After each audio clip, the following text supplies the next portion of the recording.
Bienvenidos nuevamente a su canal El Lector Agradecido.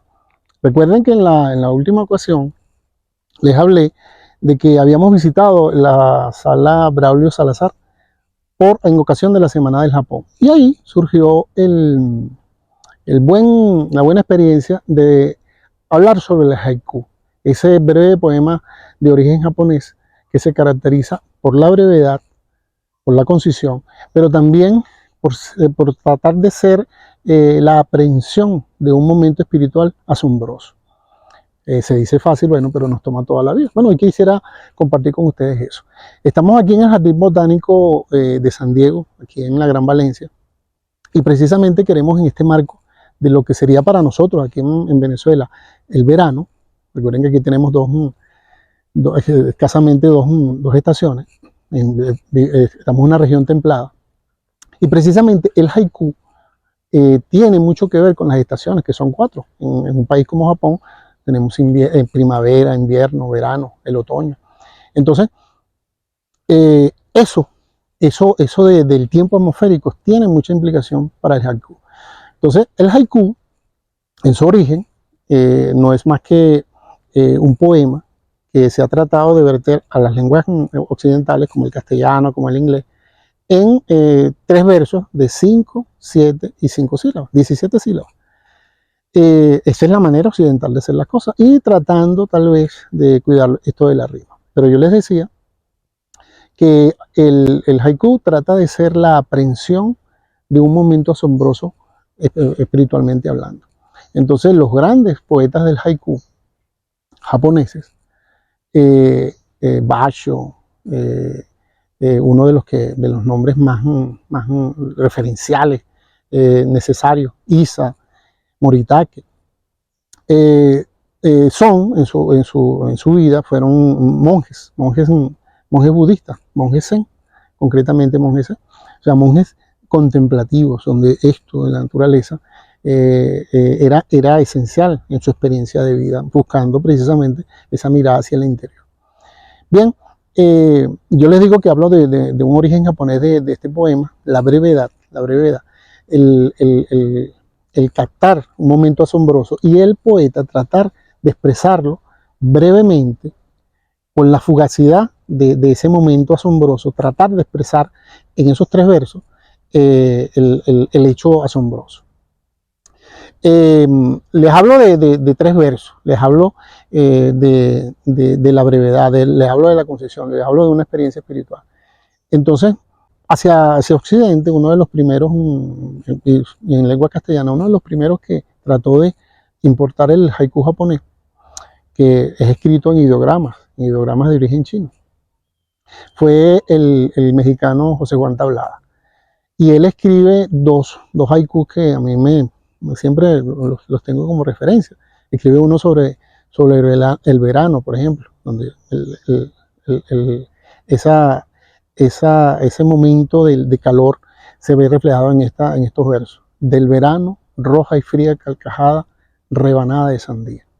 Entonces, es una imagen donde hay como algo de humor con respecto a la forma clásica de la rebanada de patilla, en este caso, en el caso venezolano, como se le nombra.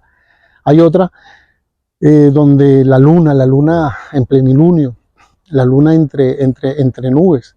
Él dice, José Juan Tablada, es mar la noche oscura, la nube es una concha, la luna es una perla.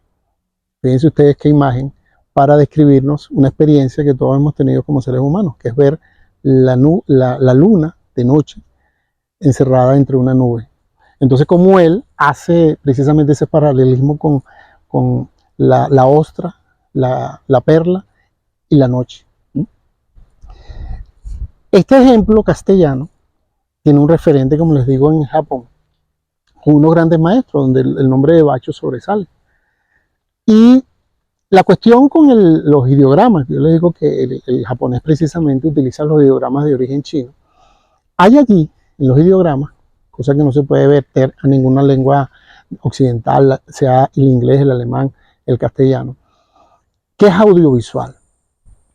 Entonces, cuando les ponga de ejemplo los poemas estos haikus japoneses, precisamente lo que quiero que tratemos de precisar es que originalmente la capacidad audiovisual del ideograma de origen chino, el ideograma japonés, hace que no solamente el que lee esté leyendo sonidos, sino que también puede estar viendo imágenes. Entonces,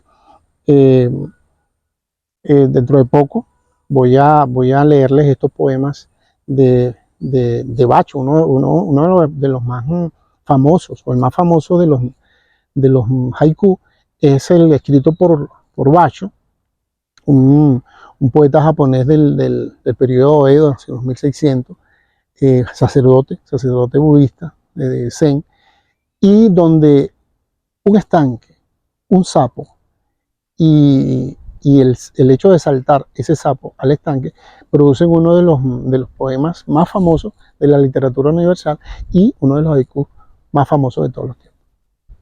Bien, ahora quiero leerles una muestra breve, pero que yo considero muy intensa, de los mejores haikus que se han escrito y que se han tratado de versionar del japonés a la lengua castellana en particular, y pasando también por la lengua inglesa, porque también todo se versiona en lo que es la lengua por excelencia de comunicación universal, por lo menos en la Tierra, que es el inglés de momento.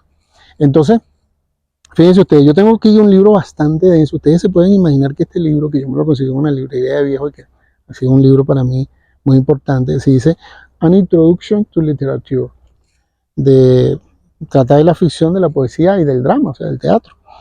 Por los autores son Barnett, Berman y Burton. Este es un libro para secundaria, imagínense ustedes lo denso. Y entre tantas obras famosas de literatura, aquí está íntegra, por ejemplo, La Metamorfosis de Kafka. Entre tantas obras de teatro, por ejemplo, Esquilo, Sófocles, completas aquí.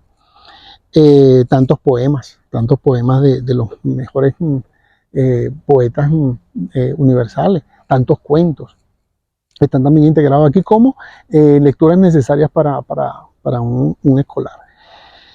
Pues bien, aquí también estos autores se toman la molestia de incluir brevemente el haiku, y lo que toman como ejemplo es memorable, por eso lo quiero tomar. Ustedes pueden tener muchas fuentes, pero esta fuente en particular a mí me gusta mucho. Recuerden que estamos hablando de poetas que fueron fundamentalmente sacerdotes budistas, personas sumamente espirituales que iban por la vida tratando de buscar la iluminación. El satori es un término japonés para definirlo. El nirvana, si hablamos del hinduismo. Pues bien, aquí tenemos un poeta como, es un poema que a mí me gusta mucho además, Moritake se llama este poeta, y es de él entre 1452 y 1540, ubíquenlo en el tiempo, ¿no? Hacia los 1600. El poema dice así, recuerden que son 3 versos, el haiku son 3 versos de 5, 7 y 5 sílabas, en la traducción que se trata de hacer a una lengua como el castellano. Lo leo en inglés y después lo traduzco al español. Fallen petals rise back to the branch. I wash, oh, butterflies. Algo así como pétalos caídos se levantan de vuelta a la rama y yo veo, oh, mariposas.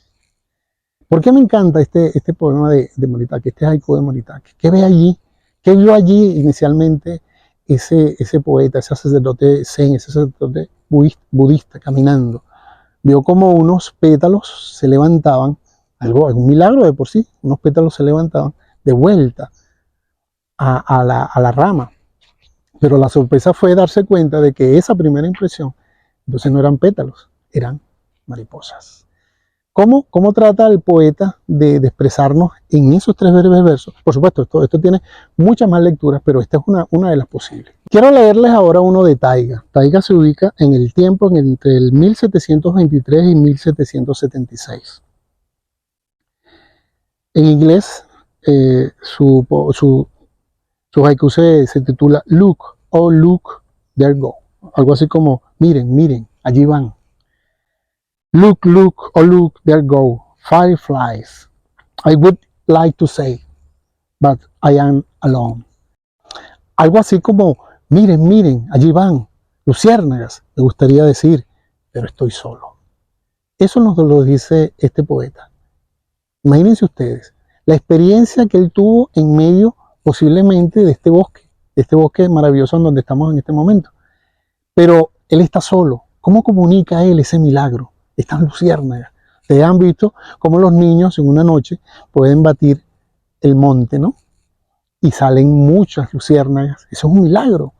Algo así, algo así. Al otro lado del mundo, debajo de nosotros, está el lejano oriente. Pues un poeta solitario tuvo, en este caso Taiga, tuvo esta experiencia y trata de transmitirla, pero está solo. Sin embargo, nos llega. Ahora quiero leerles el que se considera el haiku más famoso de todos los tiempos, el de Basho. Recuerden, les recalco, que estos son sacerdotes budistas que en su tránsito por el mundo, por estas soledades, por ejemplo, buscan la iluminación, la verdad, esa verdad suprema, que a veces es tan difícil de transmitir como el significado de estos breves poemas. Pues bien, este haiku de Basho se llama En un viejo estanque, es el nombre que se le da. Leo en inglés: An old pond, a frog jumps in, the sound of water. Algo así como un viejo estanque, un sapo salta, el sonido del agua. Se dice fácil, pero quiero que advirtamos lo siguiente. Recuerden que este poeta busca en su diario transitar, en la soledad, una iluminación, un milagro, un asombro. Él lo tuvo. Ese sapo eterno que sigue saltando a tantos estanques. Y él dice, el sonido del agua. Recuerden además que los ideogramas japoneses de origen chino son audiovisuales, tienen esa valencia, esa doble valencia. No solo se escuchan, sino que también se pueden ver. Es algo que no se puede transmitir en una lengua occidental como la nuestra, como el castellano, como el inglés. Sin embargo, algo pasa. Como dice el gran Borges, la poesía se abre paso de todas maneras. Esa espiritualidad. Entonces, imaginémonos a ese sacerdote, a ese Basho, transitando cerca de ese viejo estanque. El sapo de siempre, el sapo eterno, vuelve a saltar una vez más hacia el estanque y ahí está el sonido del agua, la voz del estanque. Nuestra voz, la voz que lo llama, la voz que está esperando, no lo sabemos. Bueno, esta era una reflexión que quería hacerles, una motivación. El haiku, a mí en particular, dentro de este proceso de gozar de la literatura, de buscar la mayor expresividad de las palabras, a mí me parece precisamente modélico, esencial dentro de nuestro aprendizaje. Entonces, estamos en procura de una palabra efectiva, narrativamente hablando, y partimos del haiku porque también quiero que a futuro hagamos un paralelismo entre esto que nos inspira, nos puede inspirar el haiku, cómo apresar la experiencia inexpresable, inefable, y cómo un cuento breve tiene precisamente, al igual que el haiku, que hacer una reserva de recursos, irse a lo mínimo, pero buscando en el otro, en el referente, en el lector, que con su experiencia complete lo que aparentemente el poema no necesita decir porque está implícito, está sobreentendido. Nos seguimos viendo por aquí, por tu canal, El Lector Agradecido.